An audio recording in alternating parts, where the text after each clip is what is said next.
Friday, it's 5 p.m, and Bradley, I am nursing, I would say, a 4 out of 10 hangover this morning. Me too, buddy. Oh, what have you been up to? Oh, my friend Andrew from Jamie Oliver magazine days was over and stayed with me last night. So I took him on a pub tour of New Cross and Deptford. So we hit up the Marquis of Granby, which is like an Irish boozer. We ate some Tato's and some Guinness, had some Guinness. Then we went to Shirker's Rest, which is a little micro pub.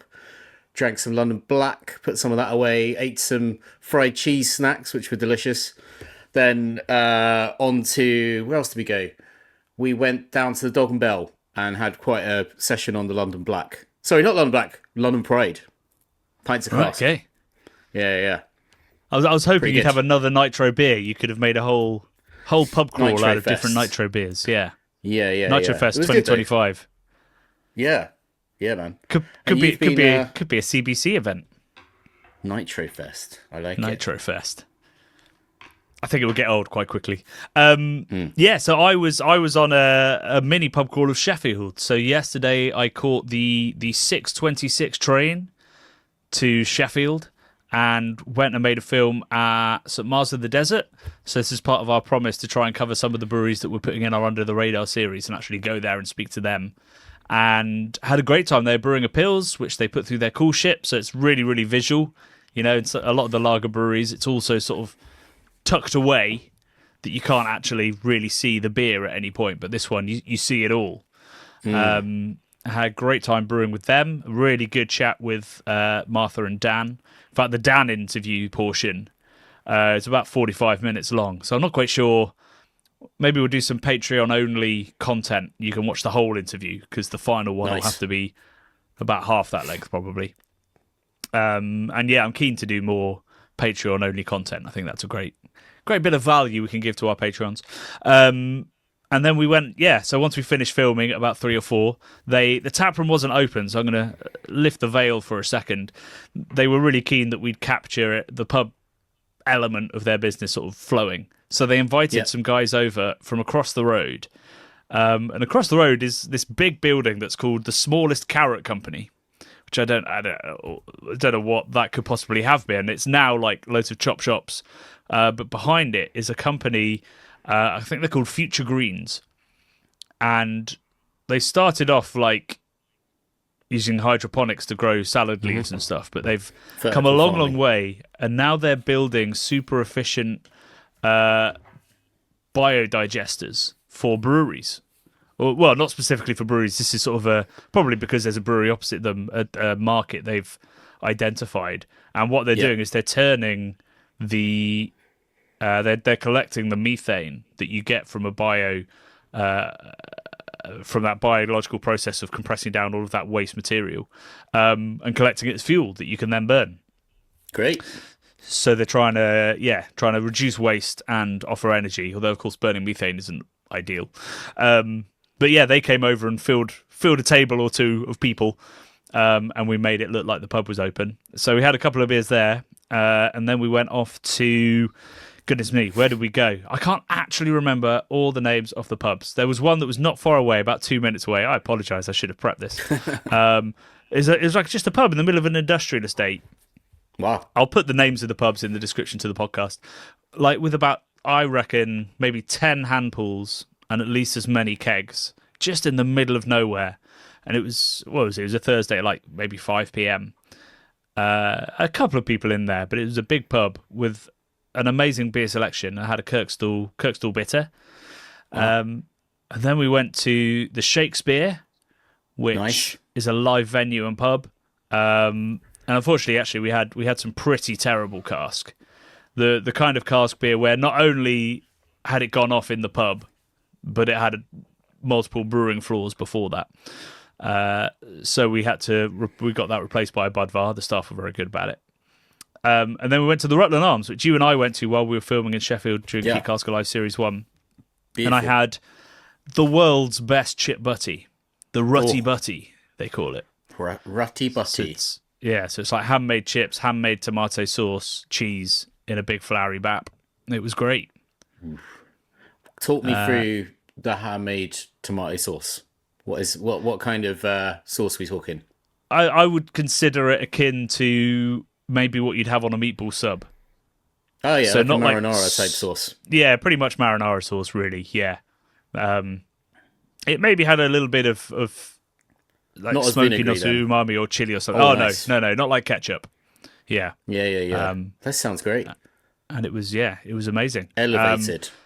Exactly. And so yeah, by this point I was sort of 6 pints deep, and then got the train home feeling pretty rough. Like the hangover kicked in just as I was going to bed at about 11:30 last night. Okay. And Yeah. I thought that's a good thing sometimes. You know, if you go to bed sober, you think it's going to be okay. But this morning, not brilliant. So I'm looking forward to cracking a beer. Me too. Yeah. And actually, in a dangerous move, it's going to be one of the beers I was drinking last night. Nice. So flashbacks ahoy. What could have go you wrong? gathered Well, for I've still imbibement got on Friday 5 off p.m.? off the back of the video this week. I bought a few Vinohradskis from Park Fever in Hither Green, and this is the last of them. So I will drink it out of my newly acquired Budvar glass, which I acquired legally. I'd like to add. We were both at London Craft Beer Festival, which was great. Congratulations, nice ball. Congratulations, the team at London Craft Beer Festival. I thought it was awesome in the new venue. Yeah, we should dig into that in a second. Yeah, because that was last weekend, wasn't it? That was last weekend. But I got this. I got 2 glasses. I finished the night off with the Budvar boys, and they were like, all of the beers got to go. So take what beer you want. And we were hanging with that dude, weren't we? Al, right? And Al took like a massive crate. I took a few bottles of reserve. He literally took a crate and put loads of shit on top of it. But the nice guys, Radin wasn't there, but the whole crew were amazing, as ever. And they were like, take a couple of these. So they gave me 2 of these to take away. And I used it in this week's video to do my schnit, which, you know, otherwise yeah. I wondered really where that helped glass out. had come from. Now it's all Yeah, making it was sense. super fortuitous. Very grateful to them for. I didn't even say like, "Oh, I'm going to use it in a video." They were like, "Take them." Take these. I mean, they're such heavy glasses. I can imagine if having to load that up with a hangover the next day is probably an absolute nightmare. Yeah. So good for them. That's delicious. Yeah, LCBF was at a new venue, so it's been at Tobacco Dock for like the last 6-7 years, I think, which is a beautiful historic venue. But still, having been to that event 6 or 7 times, worked that event the last 5 years doing the tours and tastings, and been there for multiple other events, I still could not tell you how to get around that place. No, it's a rabbit warren. If ever there was, it's crazy. People would come up to me and be like, "Where should I go?" And I'd give them a list of breweries, and they're like, "Where are they?" And I'm like, "Don't know. Don't know, mate. Do not have a single end. clue." Yeah, They're in Mordor. far from here. Yeah, essentially, follow Frodo. But this year at Magazine, I thought it was brilliant because you had the most amazing outdoor area, and the breweries had gone to town. You know, there was ice cream machines Loads from of Vault games. City. Paulana had built a whole beer garden. It was amazing. Loads of games. It was pretty amazing. And then indoors had air conditioning, which was a step up from Tobacco Dock, and you know, really easy to find people. Really sort of big venue, big space. So you got the vibe as soon as you were in. I thought it was great. There was an immense sound system in there that Ben Reimer, our friend, was banging out some incredibly loud tunes on. That I think if I was a stall holder, I might have been permanently deafened by it. But it was vibey in there. It's pretty vibey in there. The outside I thought was great. I didn't go on the Saturday when it was 30 something degrees, and I imagine was Mediterranean in that outside space by the river. Like absolutely beautiful watching the sunset. I can imagine the Friday would have been incredible. When I went on the Saturday, it was pissing it down with rain, Johnny. It was, and the floor had like wood chip all over it, and it kind of and like little paths and stuff, little twinkly fairy lights everywhere, and and stretch tents as well. And it had sort of turned into a British festival, like a music festival outside. Everyone was a bit soggy walking around, a bit lagered up, and I thought it had a really great vibe.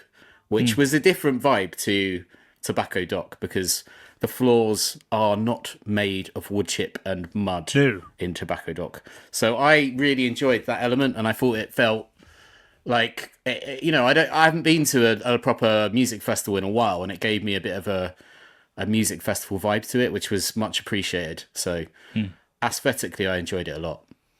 Yeah, I think it's great. I think it was an expensive venue for them to put it on at, so I don't know whether they're going to stick around or whether they might find a new one or move into one of the parks. I think Greg said they were chatting to some of the bigger parks of London about maybe making it a fully outdoor event, which is risky, but the payoff could be huge. I mean, their Bristol one is actually, I think, my favourite one because of that location outside, right on the docks. It's a pretty cool place, so maybe they can recreate that. This beer, by the way, is incredible. So I'm drinking Smodfest. It's only 4.5%. They said they've had some complaints already from people going, that's a bit low for a fest beer. But this is their beer for their festival that they run. Start of August is their Smodfest. So it also happens a month early and 2 months before October. But the reason I chose to drink this beer, not only because I was there yesterday, but also because we had had an email from Dan after our video just talking about, well, he said we need to talk about lager when you come visit. And so on the video, we have that discussion, an open and frank discussion about the definitions of certain lager styles and what's great. But what I really learned yesterday at St. Mars of the Desert, and I hope it comes across in everything that we're putting out from that brewery in a couple of weeks, is just the dedication and the unique approach that he has to brewing lager. So he said he was watching and was mortified when that beer poured that hazy, and he said they'd had an issue with that batch. I mean, as you can see, this one's got a gentle haze, but it's not New England. It's pretty bright. Looks hazier on camera than it is. But there was stuff going on in that brewery that I had no idea about, and that I think a lot of breweries haven't really considered. So we had one of the first things I saw when I walked in, and he was just about to start mashing in. He'd waited for me. He's got these two white PVC jugs, and one says like creme de anise, like cream of pineapple, and the other one says creme de Heidelberg, and Heidelberg is a variety of malt. And what he's essentially done is he's created lactic cultures by super hot fermenting. Fermenting with lactic cultures, like hop extract. So he has these two entirely different cultures that he can acidify his mash with, and he plays around. And he's also got an entirely separate water source that he calls it. I want to call it Dunder Mifflin, but it's not. It's a bit. It sounds a bit like the paper company in the Office, American Office, but Dunderwasser, I think he calls it. Okay. And it's a certain mix that he puts in small quantities or varying quantities into his lagers and his other beers. So the reason you'd use a lactic culture is they're precursors to esters, so he can start to get what he's looking for is what he calls juicy malt character, which we talked about with Golden Promise malt, like this really almost kind of oily sweetness that a malt can bring. And like just all of this stuff, we talk about it a bit. It's very, very, very nerdy. So probably one for the home brewers, but we touch on it in the video so that people understand the depth that he's going to make his beer, I think, taste different. Because, I think he's super conscious. We all use the same ingredients, whether you're a home brewer or a pro, and the difference is going to be in the processing and some extra things that you put in there. So, absolutely fascinating trip. And I just wanted to say that having maybe been a touch rude about the haziness of the beer in the video, A, that's not how it usually is, and B, they're making sensational things, and I drank a lot of this yesterday. And might drink a lot of it today. Nice. Who knows? Right, news time, is it? I think it's news time, Johnny. It has to be. So there's not a huge amount of news this week, to be fair. There's some news that we could touch on, but we're not going to give that brewery any airtime. So there's two things we want to pick up on. The first one, we'll start with mine, is Will Hawkes, a great beer writer who I think operates in a slightly different space to a lot of beer writers. So he writes for The Telegraph, and I think the Financial Times sometimes. Yeah, he's very much a broadsheet kind of beer writer. Does quite a lot of stuff on business, the business side of beer, and quite a lot on travel as well. He's been working on this project, which he told nobody about, which is an incredibly cool project. And it's amazing that a broadsheet like the Telegraph, whatever you think of the Telegraph, it's amazing that the Telegraph has done this, which is essentially they've asked him to track down the 500 best pubs in the UK, or what he considers to be. And we trust Will, everybody. We trust Will implicitly. And they've made like a searchable catalogue that you can go into and find, if you're traveling to a certain town or city, you can go on there and work out what's there. And not only that, but you can filter by things like family friendly, serves food, has rooms, all this kind of stuff to narrow down your search. So it's an incredible digital resource that doesn't really exist outside of like Google Maps and the issues that come with that. And it's absolutely amazing. I've managed to have one dig through it before the Telegraph paywall told me no more. So it is behind a paywall, but you get 3 months for free with the Telegraph, and then you can turn to, I don't know, go off and be Tory to somebody else. And it's well worth those 3 months, I think, because I mean you could spend hours digging through this and making notes of it. It's a really, really cool thing that Will's put together. And very professionally researched and done as well, because it's Will. So yeah, do give it a look. Very cool. Your news is in a very different vein. Oh, are we talking about the video I sent you, Johnny? Yeah. Is it? It's not really news, is it? But your idea of news seems to be shit I found on Instagram this week. Yeah, exactly. My news is from the people, like the real people out there, the drinkers. Democratic news. The drinkers, the thinkers, the working man / the Gers wearing public that are out and about in the world, influencing and just being really important and having a voice, unique, Johnny, much like us. Us. Oh, okay, thanks. I was going to mock you for the drinking and the thing. Was it the drinkers and the thinkers? But this is a man who drinks a lot and has clearly thought about it a lot as well. To be fair, dude, he's got all kinds of charts, man. Yeah, he does. He does have charts. So we're gonna show this for the video listeners out there. But don't worry, you don't necessarily need the visuals to understand what's happening here. The audio is enlightening as well. So this is what Brad sent me when I asked if he'd come across any beer news this week. Last time I showed you that I counted every single beer I drank from the first to last day of 2024, where we came to the point that I drank 1,705 pints, which is 852.5 liters of beer. So here I have the days where I drank the most beer. For example, my birthday, the 6th of October, 7 liters of beer. The 5th of July, 6 liters of beer. And on the other side, you have the days of shame where I drank no beer, 5 days. And if one beer had 450 kilocalories, then with all the beer I drank, you will have 625,000 kilocalories, which would take 32 days straight of running. Then, in 1 year, you have 8,784 hours in 1 year. I am 2,394 hours at work with 1,705 beer, which took 59 minutes on average. I'm surprised too. 1,676 hours of drinking beer makes 69 days of drinking beer, which led me to 1,098 hours of not drinking beer where I could have drunk beer. Here you have a pie chart. Here I drink beer, here I don't drink beer. And if you take this bottle, measure it, and with 23 centimeters, with all the beer I drank, if you put it together, you will have 392.15 liters of beer, which is as much as the Empire State Building. Yeah. Come on. Right. You can't argue with those stats. Let's address the elephant in the room before we dig into that, which is that's too much beer. Whoever you are, it might drink be too less. much beer. 7 litres of beer is too much beer, isn't it, really? So on his birthday, he drank nearly 14 pints. Yeah, wild. Wild.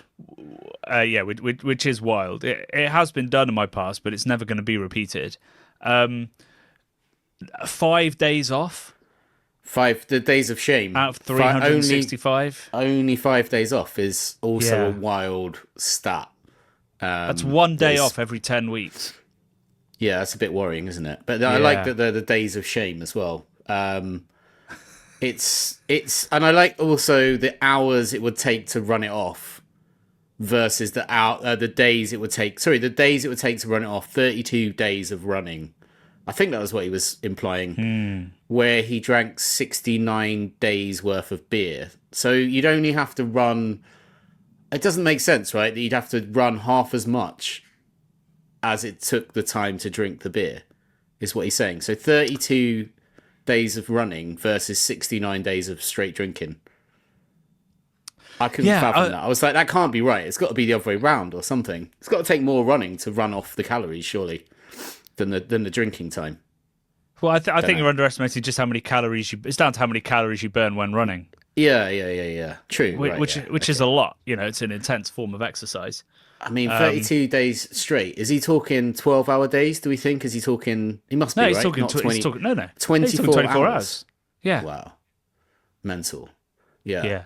I liked his stat about the days... Sorry. Yeah, the days that he isn't drinking, but he could be drinking. Yeah, he's an ambitious man. He's not settling he's got a plan with what he's got. Yeah. I mean, watching it, obviously, I got incredibly concerned for this man's health. But what I also loved, I can't quite tell where he's from. Is there any indication? Germany. I think he's German. He's German. Yeah. He had a Veltin, so I guess that would make sense. Yeah. I love this idea. Like, yes, he's drunk too much beer, but in terms of time drinking beer, it's kind of wonderful that you think he spent 69 days, because hopefully he spent those 69 days with friends. Yeah, I would imagine so. It's nice, that is something to aspire to. It's a good life. I mean, it's a lifestyle, isn't it? You'd want to aspire to that amount of time you could spend quality time with friends and enjoying something that you love with a community, rather than sitting watching Netflix or working, which was his big bugbear, was how much he'd worked. So yeah. We can all agree with that, even in our job. I mean, I think that's, and I've talked about this in the book, and I talk about it all the time. But the sort of hidden benefit of drinking, or it's not the hidden benefit of drinking; it's what drinking makes you do, which is socialise, which is one of the healthiest things you can do. So he's drinking too much beer while he's socialising, but it is joyful to hear that he can spend it's nearly 20% of his year socialising. That's a massive win. I would absolutely love to at least see friends a couple of times a month. That'd be nice. It's hard. I think as we get older as men, people have families or they just have partners and commitments and stuff. And like to get people to actually meet up becomes more and more difficult. So I kind of admire him we're presuming he's not drinking at home on his own with his rulers and his stats and... maybe that's how he keeps track. Maybe he's got a bin of empties that he's counting after he's come out of a blackout and he's just like adding it up. Let's hope it's not bleak like that and that he's actually out and about with his Rolodex and over his folder with, I don't know, how would you even mark this when you're out and about? He must have some sort of ticking list, presumably, to tabulate it while he's on the lash.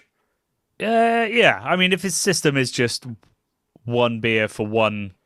it's not like on Untapped where you've got to think, well, was it a third of 12% beer or was it a pint of 4% beer? Or it gets more complicated if you're a beer geek.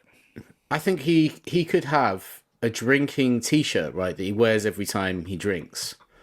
And he writes, like you're in prison and every day you put a little mark, like 4, or is it 7? Is it 4 or... I think it's 7, isn't it? It's like 6 down and then 1 across and that's a week.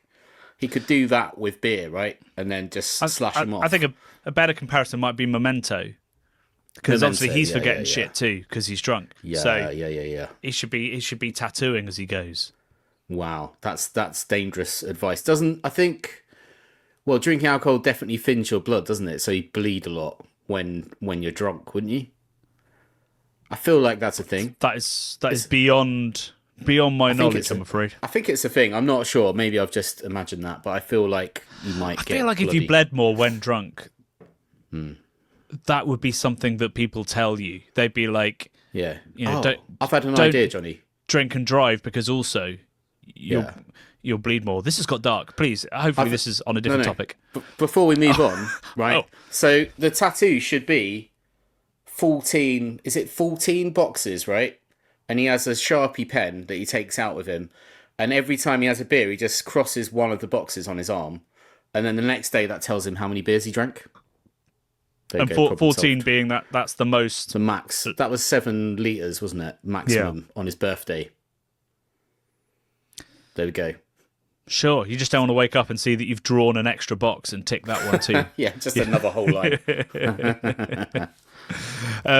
So this guy is something to aspire to socially, but maybe not cuisine-wise. I'm not quite sure what the phrase for that is. Drink alcohol-wise. Yeah. And this is what the world's full of. And I guess I'm glad that it's out there because somebody might have a chat with him now. Hopefully one of his friends has watched that and gone, let's have a chat. We'll checking in on you, buddy. You okay? Let's have a chat over 14 beers and talk about and decide your if beer we've drunk too consumption. much. Yeah. Yeah, that sounds perfectly sensible. So that's the news this week. Nothing else has really happened. It's rare that we look into the beer news sections and just go, Yeah. Nothing's happened this week. I think no news is good news to some extent in the current climate. Like you said, we're not giving some airtime to a particular brewery, but something has happened. But yeah. Yeah. Yeah. I have some news. So I'm writing a column, just one column. Is it a column if it's just one? I don't know. I'd say it's a column. For the FT right now. What do you mean on the regular or just the one-time gig? No, so Janice Robinson, the usual wine writer for the FT. I think she takes August off every year. Right. Okay. Yeah. So they have to find somebody to fill in for that month. And so last year they asked Pete Brown to do it. This year they're asking a couple of writers. So I don't know who the other writers are, whether they're beer or wine or whatever. But it's me. It's me. Is it you? What are you going to write about? I'm doing the other 3 weeks. I'm writing about that guy. Right. I'm writing about the Gers from last week, and I'm waiting to see what next week brings for my inspiration. Yeah. I mean, it's all content I'm sure the Financial Times readers are begging for. Yeah. Right. I'm talking about the decline of the hop industry in the UK. Okay. So I sent a load of pictures, and that was the one where I was like, "That's too niche. They'll never pick on that." And they were like, "That's the one." So Nice. Okay. had a good chat with the lovely people of Charles Ferrum. So I was chatting to Will and Paul again. Nice. Me Always and a pleasure. Will, it's a quarterly catch up at this point. We're always talking. Bromance. And I'll be going in depth about what's happened, what needs to happen. But also, I've dug a little bit into the history. I've learned quite a lot about, because you remember your dad used to say that he used to hop pick in the holidays. No, he did use the hot pick. Yeah. Yeah, for sure. Yeah. So I've dug into the history of that and how pervasive it used to be. So by the time your dad would have been doing that as a kid, it would have been on its way out. Like we're talking like early 60s, late 50s. He'd have been doing that. Late 50s, I would have thought. Early 60s. Yeah. So it says sort of the thing. It died out by the end of the 60s, but in between the wars, it was such a big thing, particularly for East End working class of London to go down to Kent to pick, and they got paid for it, and they'd be put up. That there were cheap tickets on trains for hop pickers and stuff, and that was essentially how the harvest was brought in. So it's this very it's not democratic. It's not the word. Like a communal kind of process, the hop harvest every year, in contrast to I think a lot of other agricultural industries at that point. And eventually it all died out because we found ways to mechanize hop picking, which is a very tricky thing to do. But yeah, that was, tens of thousands of the East End working class would travel down and live there for 3 weeks and, flood all the pubs. There's all these stories of romances and poetry that was written, sort of cheeky relationships with the locals and all kinds of stuff. It's an amazing phenomenon that I don't think anybody's really written about in the mainstream press. So hopefully it's going to surprise some people. And probably with the FT, lots of people will be like, "Yeah, I did that," because that's probably their demographic is the older gent and lady. So yeah, I thought I'd write about that. It's Nice. been interesting. Yeah, he showed me like the hop huts that he lived in. Like you're saying, it was for a prolonged period of time, several weeks, and they were very basic. They were just like, you know, literally a roof over your head, and they would have sort of stretchery bed type situations from what he told me. You know, as it was their summer holiday. You know, that was what they did. Yeah, as it's what they could children, afford, right? Which is wild. Like a paid holiday, yeah. Well, yeah, but I mean, it's didn't really cost them. I think for a kid, it must have been quite an adventure. You know, it's akin to camping, but like there must have been other kids there. Like there's all these photos of them like cooking over open fires and having pub dinners and all this kind of stuff. It looks, you know, it must have been hard work during the day. Don't get me wrong, but it looks like it must have been a bit of an adventure if you're, you know, aged between like 7 and 15. Yeah, I mean, he had being a guy from Brixton. He had a real love of the countryside and always wanted to move to East Grinstead. When I was a teenager, we nearly moved to East Grinstead into like an oast house. But we were settled in school, me and my sister. So my dad was a brilliant dad, and he thought it was too much of a move. So he never got his dream to live in an oast house. But that was literally my dad's dream, was to live in a converted oast house. Amazing. In Kent, you know. Would have been cool. Yeah. Yeah. Yeah. And yeah, I mean, that whole Kent area is still marked with those oast houses, which is, you know, those mad buildings, if you don't know, with sort of these like slanty chimneys, essentially. Yeah, like a drying chamber sort of thing. Yeah. Pretty exciting. So that I don't quite know when that will come out, but obviously I'll let everybody know when it is out, and you can go pick up the pink paper for once. I'm sure you're all. I'm not. I imagine in the Venn diagram of CBC viewers and FT readers, it's two mostly separate circles. But for 1 week Financial only, Times bros. Yeah, they shall combine. So yeah, that's the news. Let's dig into this week's video, which is of course the latest Lowbrow.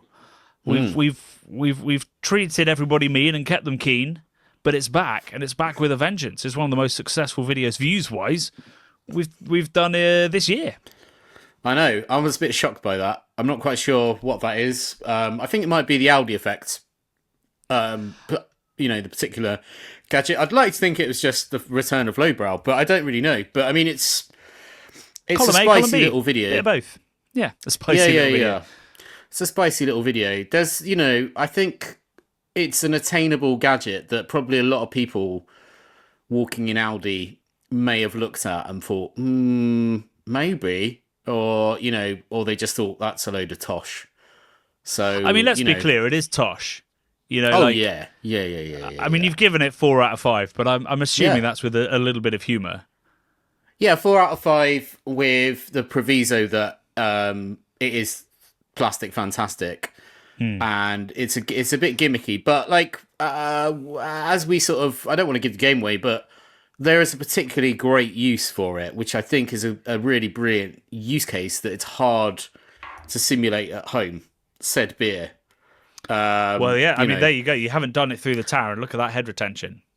0 head retention, and I poured that. Good enough. You know, quite gingerly. I didn't do something like aggressive pour to get a big head on it or anything, but it's like dissipated. It's pretty clean glassware. I can't blame the cleanliness or anything like that. It's literally drinking straight out of a can. Lagers. They're hard to make them hang around the head, I think. Anyway, well, absolutely, yeah. And you know, it is. I was, and I think I'd push back on the idea of reviewing this gadget for a bit, because I was like, there is no point. All it is doing is pushing it through a tube that's probably not very clean. But as soon as I didn't realize these things would have that sort of milk flow, that push back on the tap ability. And once I saw that, I was like, well, I can understand why that might be good. And so I do now want to give it a go. Next time I'm at yours, I'm gonna make sure there's some Czech beer in and give it a go. What I'd love to do, I need to get you to measure the outside of the tap, the actual faucet. We're gonna 3D print something. Well, I could 3D print something, but I mean, I was just thinking of bringing some homebrew, some of my homebrew rubber tubes like that I use for piping and stuff. Put that on the end, and then we can do a more true snit, which would be obviously to layer the foam and then put the beer underneath it, which is the main reason that like you rightly didn't call it a true snit because it wasn't poured in the way that it needed to be. But I think, other than that, I'd probably get a better one. One of the themes from the comments from everybody has been just get the physics one. It's significantly better and it fits the bottles. So, I mean, maybe there needs to be a follow-up and we should get a physics one and we should do some of the suggestions. So we could do the proper snip pour with a pipe. We could put a nitro beer through it, see what that does, and, really get geeky with it, but with a slightly better. Need to get my hands on apparently there's a new improved version of that dispenser. I saw that too, yeah. So I don't really understand what's happened there, but I've got a snidey one from 2024 by the sounds of it, rather than the latest and greatest version, which apparently can accommodate all of those beer bowls, which was my only real bugbear with it, other than it being kind of a silly bit of plastic. Yeah. But funnily enough, Jonny, I was on a food shoot this morning, right? So I was watching a photographer and looking back at what they've been taking photos of for Morrison's, and they were using a sonic foamer on the top of a can, but it was to make, I can't give away what it was for, but it was sort of like foaming up the top of a cocktail, and it looked awesome. Like using a milk foamer. No, so the same sort of gadget that I've just used there, but it was like an ultrasonic foamer. So it literally, you can buy them on Amazon. I may test one, but it basically clips on the top, a bit like a Nitro Surge type situation, and it's got a little spout, and you can just turn a button on the back, and it turns the ultrasonic motor on, which then foams the beer jetting out of it.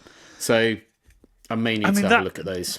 That's something I've wanted to 3D print for a while. I mean, it wouldn't be ultrasonic. I was thinking you'd have to 3D print essentially like a ball valve or something in there that you could open up and pour milky lager. But that sounds very cool. We should have a go with that too. I'm pretty sure it's an ultrasonic motor. I need to get into it a bit, but I've been looking at them. It's just there's like no reviews of them online. On the Amazon ones, they must be straight from China. Then it's an opportunity, Bradley. If no one's covering this. It's the story that needs to be told. Yep. So we'll get on that for the next Lowbrow, and maybe get hold of the physics.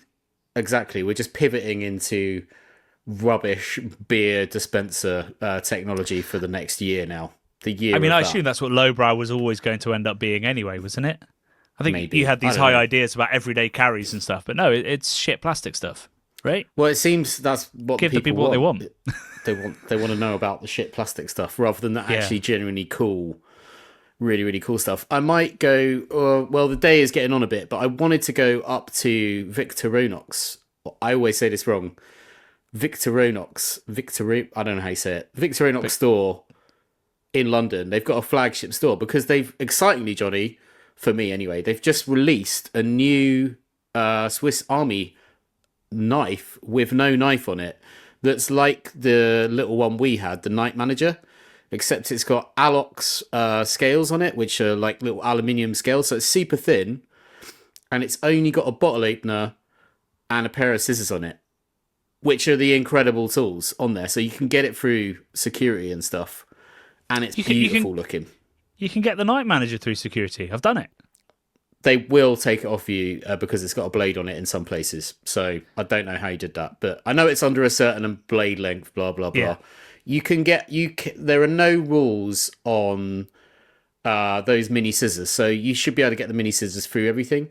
Even having a bottle opener, which is also a Phillips screwdriver, which is what this gadget is slightly contentious, and they could take it away from you. But there's no legislation over scissors, so you can take scissors through if they're under a certain length. So I'm going to try and go up there, and I might treat myself to one. Not that I need any more. No, but I was just thinking, don't you have the Night Manager, which has those things? I've got the Night Manager, but it's like a stripped back, slimmed down version.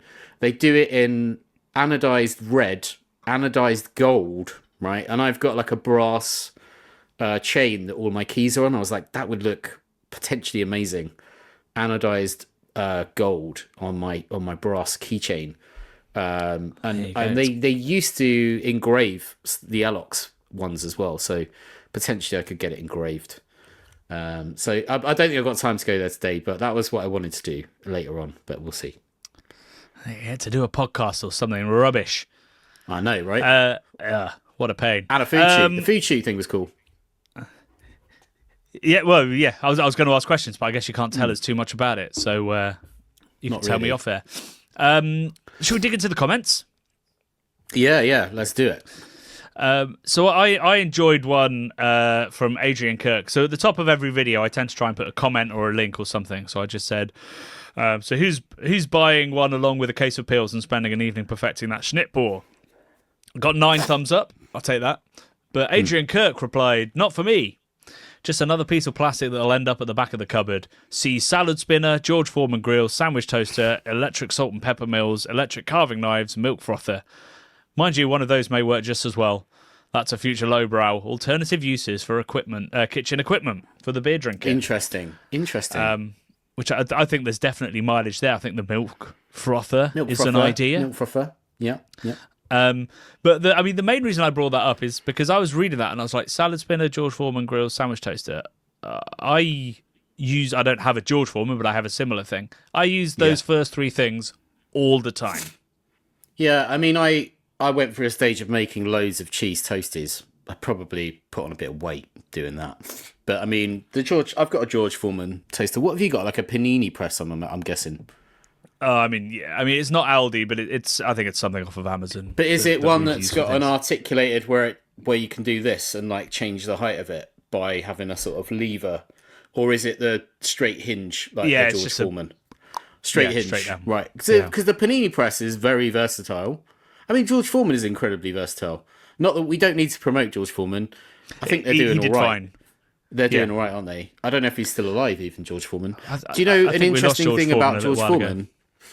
Did you know he called lots of his children George? Like more than one, I believe. Wow, okay. Yeah, so there's like mini George Foremans running about. I'm sure I haven't made that up. I don't think. So, you're going to have to follow that up. Wait, so he had multiple children called George? I believe so, yes. I'm just trying to look at it. Just trying to back up your assertions now. Yeah. Yeah, that's the trouble with video podcasts now. We can't just be on our phones fact-checking live. Okay. Although Okay. You're going to like this, Jonny. This is George. I put George Foreman children's names, right? Yeah. We've got Frieda Foreman, not called George. George Foreman the third. Yep. Georgetta Foreman. George Foreman the fourth. That's another child. Oh my god. Isabella Brenda Lilia Foreman, who was feeling particularly creative when she was born.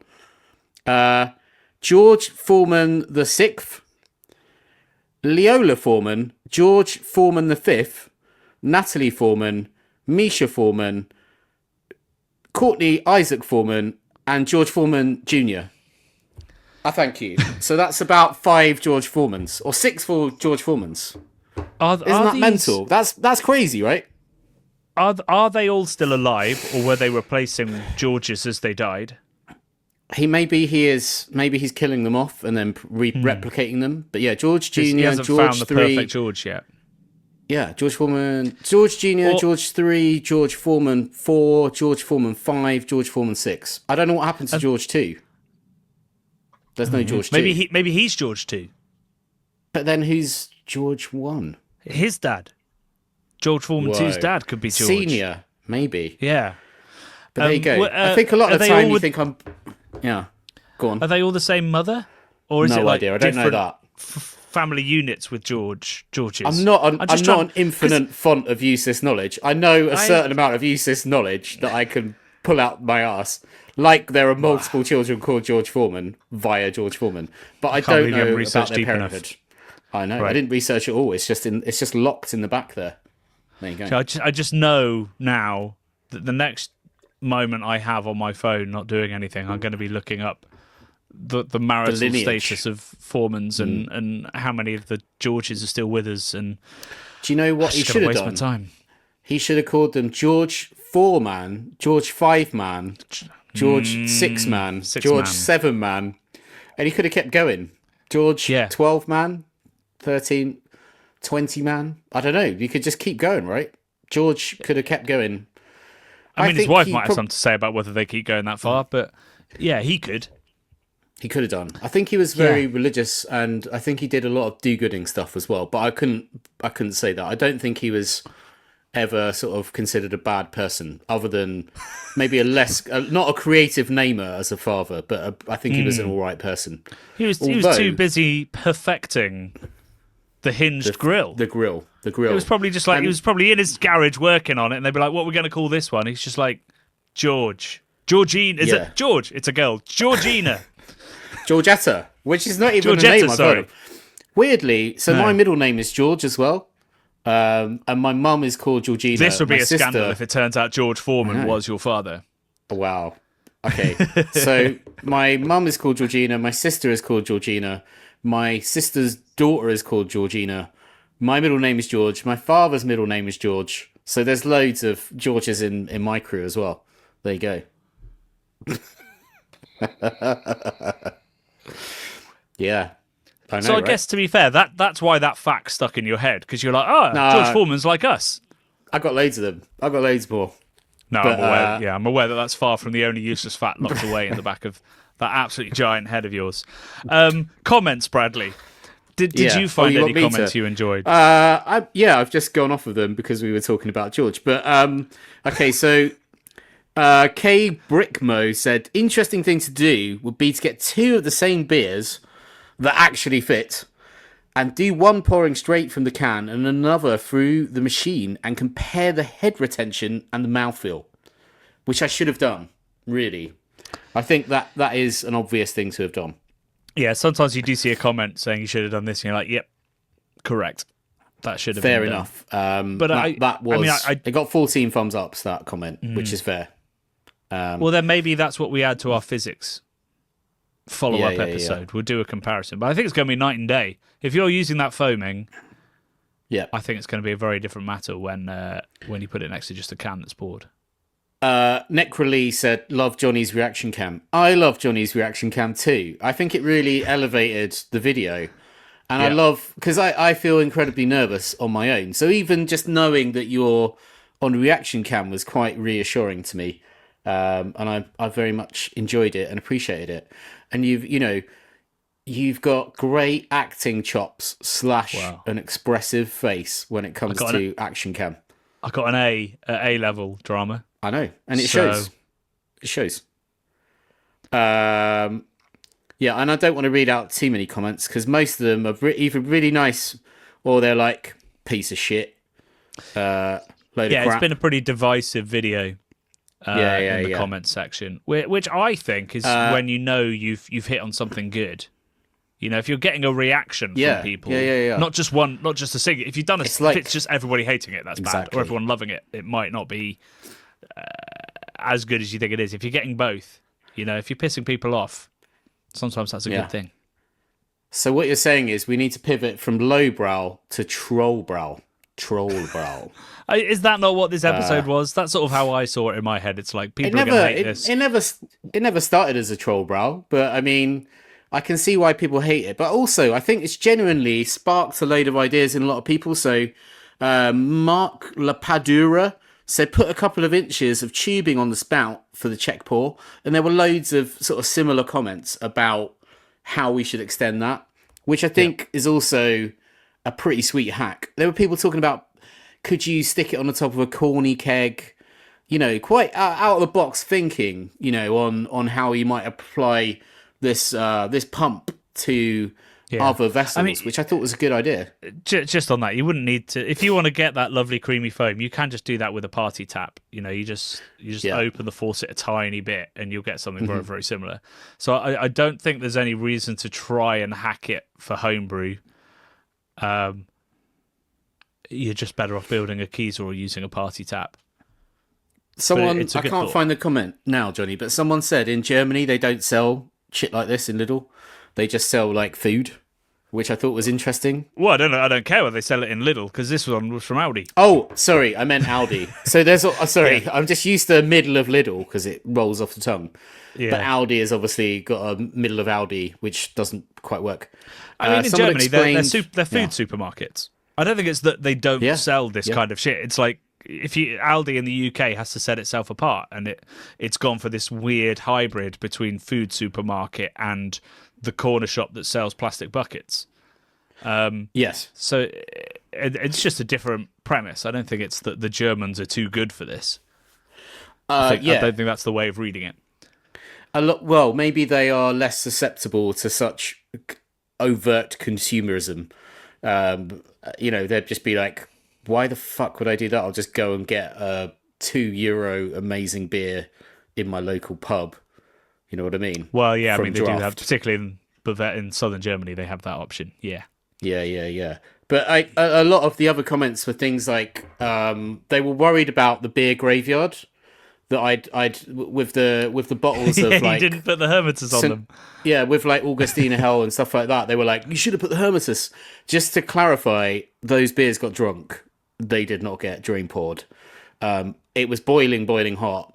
And I was filming 2 of those videos on a heatwave day in my kitchen, and I needed the beer to like literally stay hydrated. So please don't worry about, like, we do sometimes don't drink all of the beer in the bottle or the can, but they certainly got drunk that day. Yeah. It was infuriating. Well, actually, that one was a little bit infuriating.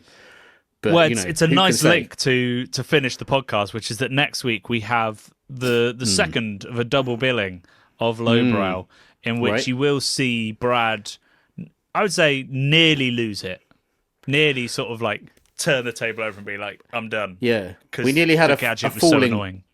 It was nearly a falling down moment, Johnny. I was nearly Michael Douglas with a shotgun in a like a food, like a McDonald's type situation, losing my shit at the gadget because it was so frustrating. And do you know what? I think I've figured it out now, which is even more frustrating.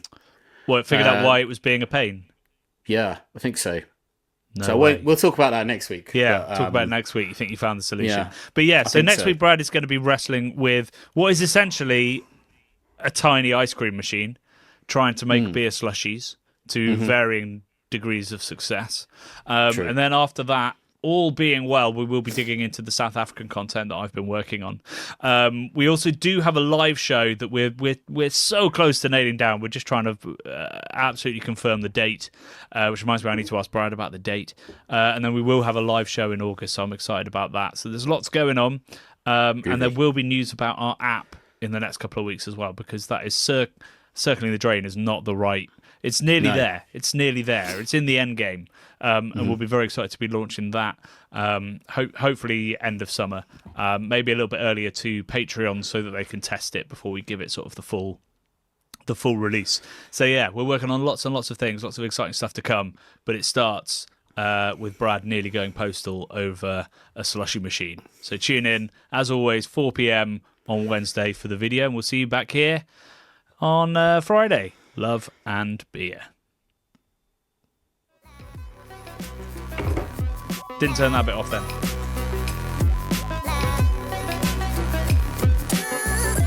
The Bubble and Friday 5pm podcasts are brought to you by the nerds behind YouTube's craft beer channel.